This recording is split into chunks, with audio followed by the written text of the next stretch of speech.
Hey guys, Weeby News here, and today I am super excited because we are going to be discussing some theories for the amazing digital circus. After the absolute banger of an episode we got a couple weeks ago, I felt like there was just so much to talk about, from Caine's deteriorating mental state to the suspicious code from seemingly Bubble that's found while Kinger is trying to put Caine to sleep, and of course, the most pressing question on absolutely everybody's mind: can they have sex now? I'm kidding. But since you're wondering, you degenerate, yes, they probably can. Since, as we all saw at the end of episode 8, Zubal's cursing didn't get censored, so I kinda think they're good to go! Not that I think that will happen, but no, for real, there is a lot of stuff to discuss, so please do be sure to leave a like and a comment and subscribe if you do enjoy my videos. That kind of stuff does help out a lot, and yeah, let's go ahead and get right into this. So first, I want to talk about the red dot in Caine and kind of give a mini character analysis on him, because I'm obsessed with him, low-key. At the beginning of episode 8, we see a red dot being fed information of carnivals, birthdays, circuses, etc. And after that first round, the dot produces normal shapes. On the second round, it's fed more similar information, except this time it begins producing more abstract shapes. Then finally, on the third round, it's fed information of CNA. After this, the shapes become extremely distorted. Then, once it's seemingly corrupted, we see that it gets locked away. And then a new blue dot was created and fed similar information. This time, of course, though, there was no sign of corruption and all the shapes that it produced were normal. I want to dive deeper on this section later for a future theory, but for now I'd like to focus solely on the idea that this scene represents the birth of Caine. Since I think almost the entire fandom agrees that that is what is taking place here, there's a lot of evidence for this. Firstly, the most obvious sign is that the dot is bright red, the same color scheme as Caine's outfit. Secondly, we see the program really become distorted after being fed the information about CNA. There's several times in the show that we see Caine longingly looking at pictures of CNA. He even admits at one point to Jax that he's absolutely obsessed with them. I think this supports the idea that seeing the real world was what influenced Caine's obsession with humans, and that it's the main contributing factor that caused him to corrupt. In episode 7, when the group is being led by the fake Abel created by Caine, he mentions several times how Caine is just as trapped as they are in the digital world. It truly felt like this was Caine's way of trying to show his sympathetic side to the group. Caine is obsessed with the outside world and desperately wants to leave, but since he's an AI and can't leave, his new obsession became hosting humans in this world and learning to understand them so that he could create a place better than the real world. I think he does this because this is the closest thing he can get to becoming human, because if he creates a space that is so much better than the real world for these humans, so much so that they never want to leave, then maybe his obsession with leaving will fade away as well. Like, why care about leaving if even the humans are telling you that this place is better? But since the human characters never reaffirm that, it drives Caine crazy. The next piece of evidence proving that the scene is the birth of Caine is that we see a lot of symbolism in episode 8 calling back to it with Caine's eyes. We see one eye turn red while the other turns blue. And in another scene, while he's stressed, we see the veins in his eyes represent these colors as well. Another sort of interesting symbolic thing about his design is how his head is literally a set of teeth, and in his teeth are two circles, or two dots. One red, one blue. I feel like it really parallels the intro of how Caine ate the blue dot to become this ultimate AI. Next, I want to talk about the blue dot. I've seen a couple of different ideas about who this could be, but the most widely accepted theory, and the one I personally believe, is that this dot is Abel, the real one, not the mannequin with the dream face. In episode 8, we learned that CNA was a real company that Kinger worked at, and that they were trying to create a super intelligent creative AI, one that could create things within its own program. With Caine most likely being the first iteration of this AI that corrupted, most people deduce that the next AI that they made was called Abel, since the logo is CNA and the characters seem to be based off of the Bible story Cain and Abel. But is Abel a character that we've already been introduced to? Many people think so, and they think that character is Bubble. Firstly, because Bubble is a blue circle. He quite literally looks very similar to the blue dot we see in the introduction. But another piece of evidence is that his name actually kind of sounds like Abel. One of you guys, Nova Revenant 3908, on my community post broke down his name like this, and I found it pretty compelling. Bubble. Abel.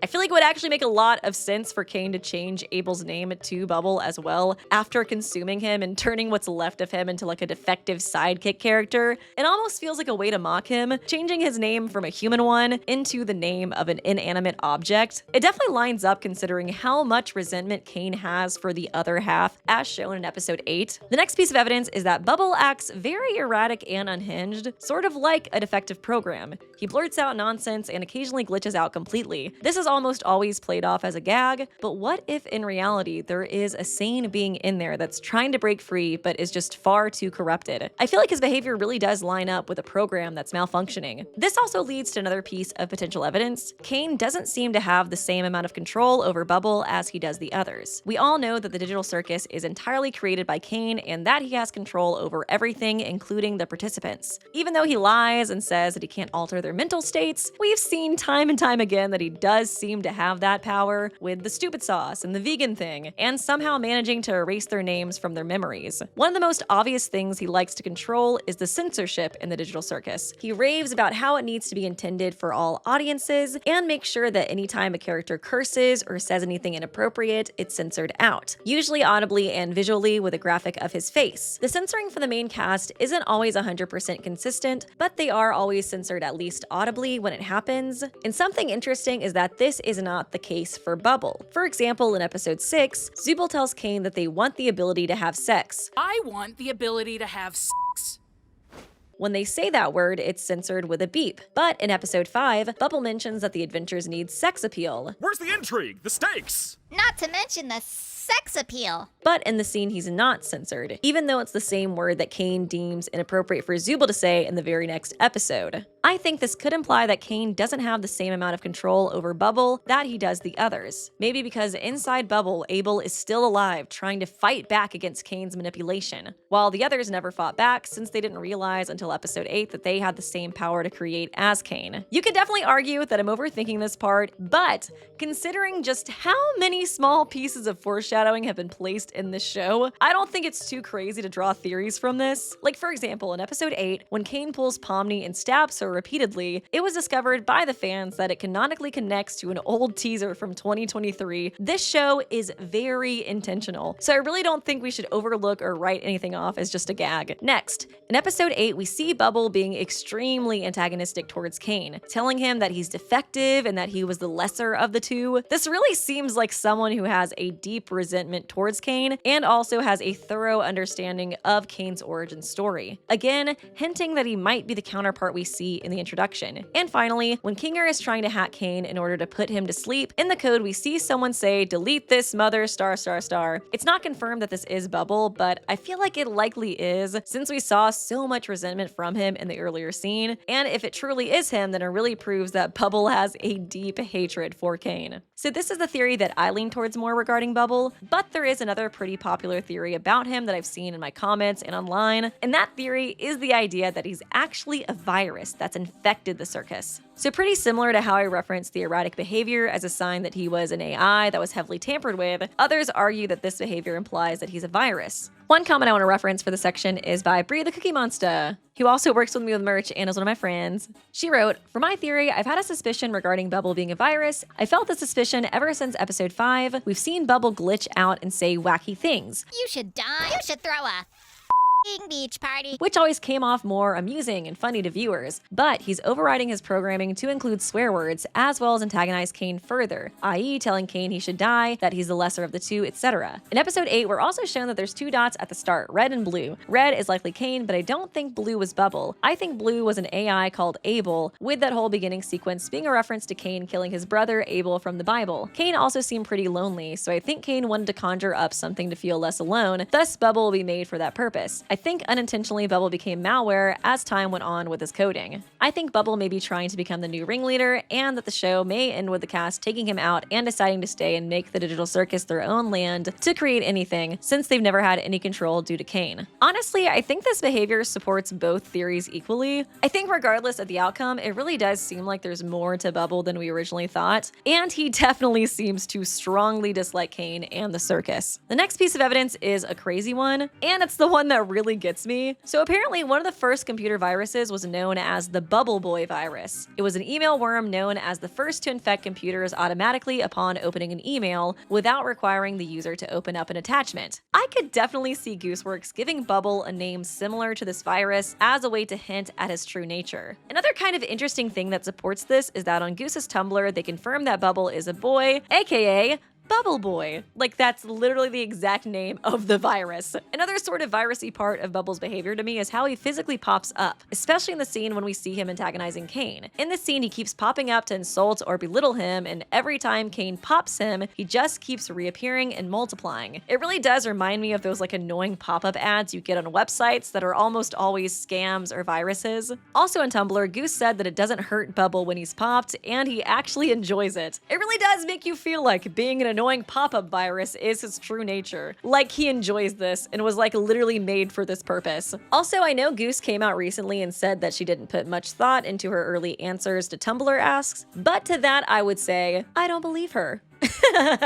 Okay, Goose says a bunch of crazy stuff online in response to fans, so I sort of just take anything she says with a grain of salt online, including this one. I think there is potential that she could be speaking honestly here, or that she could have been speaking honestly when she was answering those old Tumblr asks. I don't think we'll really have a definitive answer until episode 9. But yeah, I just kind of wanted to show both sides on this, since I figure somebody might bring that up. Another interesting thing that I think could support this theory too is that in episode 8 we see the first members of the circus before anyone abstracts. If you look closely at the background during Kinger and Queenie's conversation, you'll notice that there's no bubbles in the background. But what's one of the first things we see in the background right after Queenie's abstraction? 2 bubbles. It's also notable that we see bubbles in the background all the time throughout the current story. I could be overanalyzing because we don't have many pre-abstraction scenes, but like I said, with how intentional the show is, I don't think it's that crazy to think that this could imply that Bubble has some involvement with the abstractions. I also noticed something else interesting about Bubble while editing this video. In the intro song where they're introducing all the characters, you can see 6 versions of Bubble pop up right after Kaufmo's introduction. And of course, we know that Kaufmo abstracts that episode before we can officially meet him. And it's highly likely that he abstracted either before this scene or while it was happening. It's just very interesting to me that he pops up only when the character who has abstracted is mentioned in the song, but not for any of the other characters. Again, it's just like a small implication that he might have something to do with the characters who abstract. It would make sense for him to be behind the abstractions too, if you think about it. Caine's goal seems to be keeping the humans alive and happy. I really think he just does the adventures to keep them entertained so that they won't abstract and will choose his world over the human one. He's a lonely AI that's obsessed with humans and craves company. And so what would be the best way to hurt him? Cause all the humans to abstract and completely isolate him. But hey, that's just a theory. A game theory. I really do feel like Mad Pat making this video, I'm not gonna lie. Next, I want to talk about the origin of Caine, Abel, and the digital circus, and why I personally think it was created. So it's revealed in episode 8 that Caine was created by Kinger alongside another programmer named Scratch. This is heavily assumed to be the dog character we see in the flashback. Kinger also implies that Scratch was a bit of a mad genius, stating that it was difficult for him or the other programmers to work on the language that Scratch wrote because his ideas were just so abstract. He continues that he's not sure if the reason they couldn't work within the code easily was because he was so brilliant or because of the tumor in his head. He also states that Scratch was trying to create something, but he can't remember what it was. One of you guys mentioned this theory, and it's the one I'm leaning towards the most, and that is the idea that Scratch knew his time was limited on Earth, and he felt that his brain was so unique and brilliant that he decided he wanted to preserve it for all of eternity. I really don't think they're connected to stasis pods. In the code of episode 8, we see that Caine was created in 1996. Like, I'm sure Scratch was brilliant, but I really doubt he was so brilliant that he was able to find a way to preserve his body and brain in a pod while he lives for eternity in the digital circus. I think it's much more likely his avatar and the others from CNA are just AI models based off of very detailed brain scans. And something that backs this idea up is that on Kinger's computer in episode 8, we see a character folder, and in that folder we see 2 subfolders. One is an AI folder, and the other is labeled CA Neural Scans Obsolete. I kind of personally feel like they were trying to create an intelligent, creative AI that they could eventually turn into Scratch's personality. My evidence for this is that when we see the creation of Caine, he seems to be fed childhood memories. In the first set, we see images of carnivals, gifts, circuses, etc., and it kind of gives very early childhood memories. In the second set, we see more memories, but they give a slightly older vibe in my opinion, showing fast food, pools, and theater, things that I feel like older kids and teenagers would enjoy. And one slightly disturbing image among these in the second set is that we see a clown doll surrounded by flowers. It also appears to be next to a hospital bed, since you can see the corner of a bed and an IV bag connected to it. We know that Scratch was sick, so I think these are the later memories of his life, his older childhood years, including the year he first got sick. The next set of images is CNA. I'm assuming these are his most recent memories, his adult memories. And then, of course, these are the images that Caine becomes obsessed with.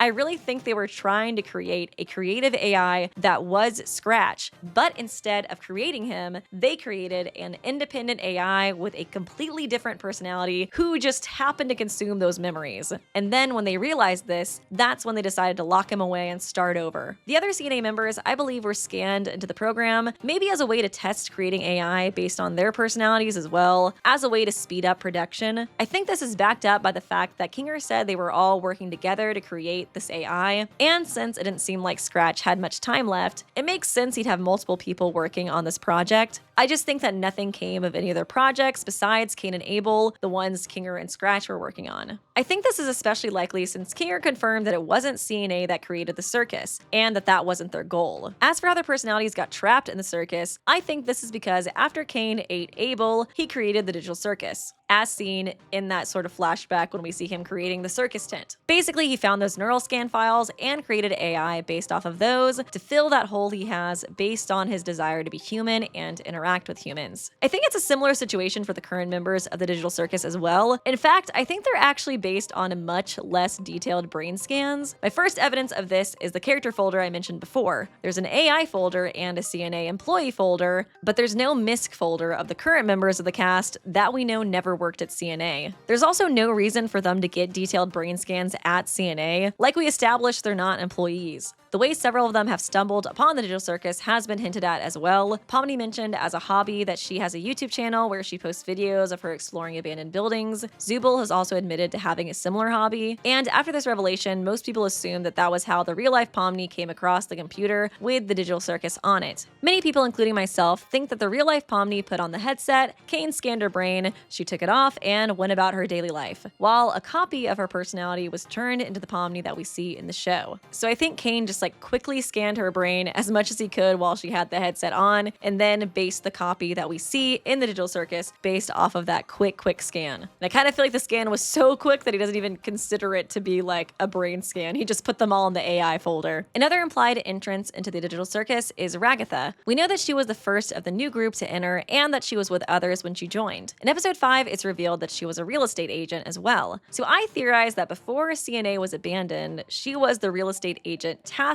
with selling the property. I think while doing an initial tour of the place with either clients or other employees, she saw the computer and the VR headset and just decided to try it on. Caine noticed this, scanned her as quickly as he could, and then created Ragatha based on her personality. I could be nitpicking here, but another thing that stands out about Ragatha's appearance to me is that when she shows up, Caine says, Wow, a new one? So it is possible. Which to me sounds like something someone would say after a successful experiment. Like, oh wow, I tried to create a new one and it worked.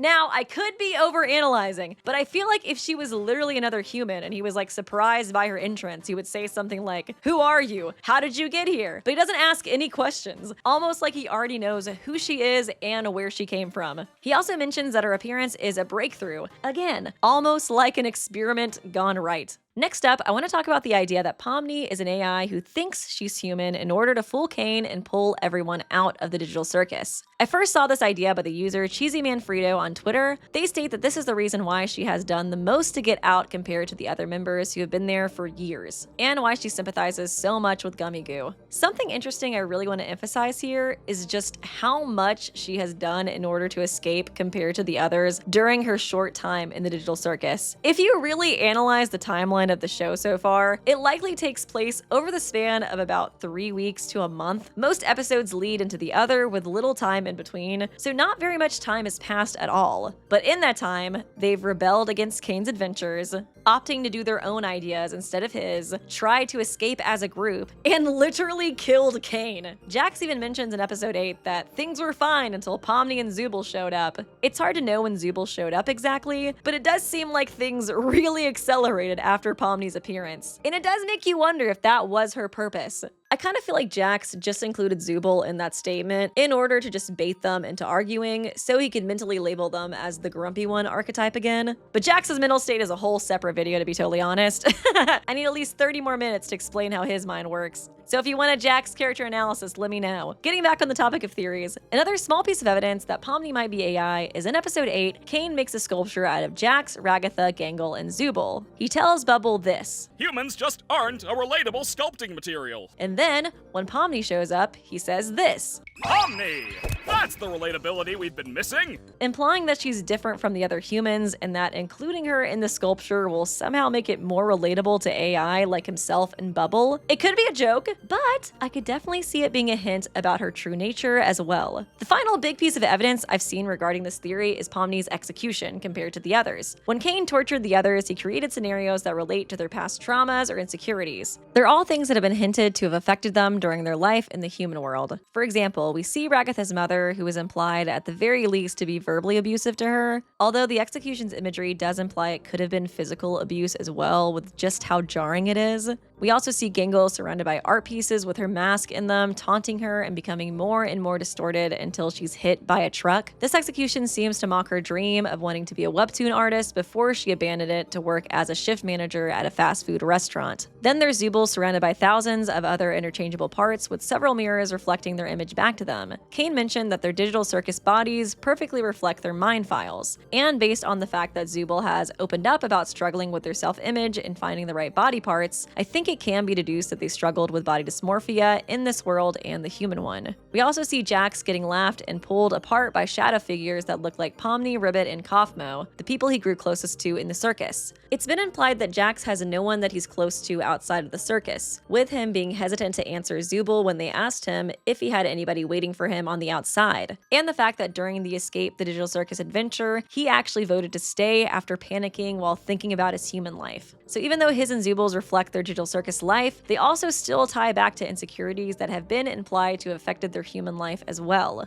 Pomni, on the other hand, had her ChatGPT boyfriend Gummy Goo rip her to shreds. No connection to anything that happened to her as a human. If anything, it just emphasizes how much sympathy, or maybe even empathy, she has for Gummy Goo's situation as an NPC. Again, kind of implying she could be an AI. Another thing that really stood out to me is that when she shows up in the circus, Caine says this: It appears a new human has entered this realm! It appears a new human has entered this realm, not that a new human has entered this realm. And don't get me wrong, Caine's not exactly a beacon of truth, so he doesn't have to watch his words to avoid lying, but I still find the way he worded this just so interesting. Finally, I also want to mention that there is a very long mega thread by the user Steffi on Twitter about how Pomni is actually Ribbit, and they're both AI created by Scratch, but it's pretty long, and this video is already pretty beefy already, so I'll link it below if you'd like to look into it. I'm down to make another video covering it if you guys are interested. It's just this video was already so long that I decided I'd probably just wait to talk about it later if you guys want. The last theory I want to talk about is a pretty small one, and it's the idea that the digital circus is for humans who are near death and have their consciousness uploaded to the digital world before they pass. And because of that, they actually cannot leave because they have nowhere to go since their bodies are deteriorating. I first saw this theory posted by Salty DK Dan on Twitter. There's not as much evidence for this one. It's mostly just kind of circumstantial stuff that I think kind of adds up. Honestly, I mostly wanted to include this in the video because I find this idea to be very tragic and moving. So we know that Scratch had a brain tumor, and it's implied he's the main programmer behind CNA and that he was creating something. So what if instead of trying to immortalize his brain, like I mentioned before, he was actually trying to create an AI that could comfort his consciousness during the final parts of his life? If he's hooked up to this machine, then he can move freely as a digital character in a world created by an AI that he designed to contain all of his happiest childhood memories. It does seem like a much better way for someone to spend their final months versus lying in a hospital bed. The next piece of evidence is that some of the characters seem to be implied to have been gravely injured in their human life.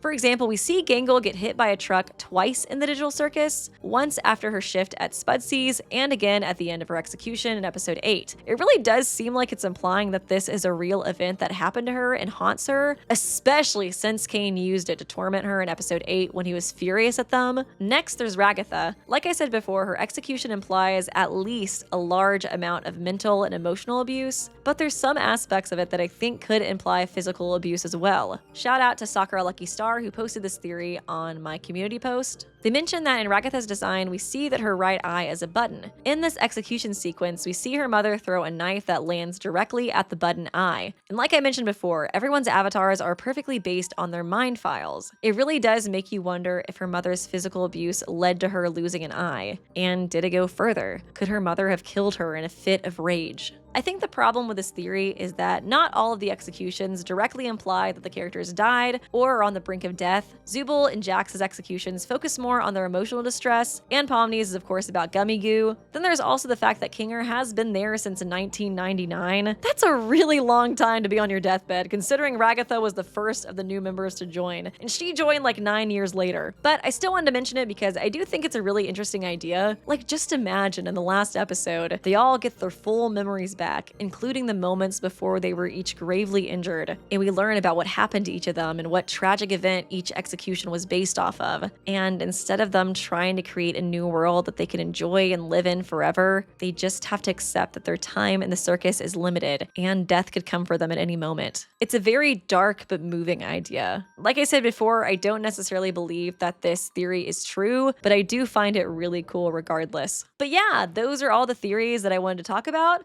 Let me know what you think of them. Do you agree with them? Do you disagree with them? What's your favorite? And have you heard of any others that I didn't cover in this video? I had a ton of fun researching for this. It really is just so cool how like intentional everything is in the digital circus. So I had a ton of fun just like piecing things together and like deep diving into different characters and theories. I feel like I really got to know characters like Caine and Jax a lot better by making this video. So if you guys want to see some character analysis videos on these characters, let me know. I would definitely be down. My only apprehension is that I'm not sure if I should wait until the final episode comes out before I do a character analysis. I mean, Caine's probably gone, so he's probably safe to do. But just in case, you know, I can be Delulu and think he might come back. But yeah, just let me know what you guys think about that. And of course, please do be sure to leave a like and a comment and subscribe if you do enjoy my videos. That kind of stuff does help out a bunch. And yeah, I will see you guys real soon.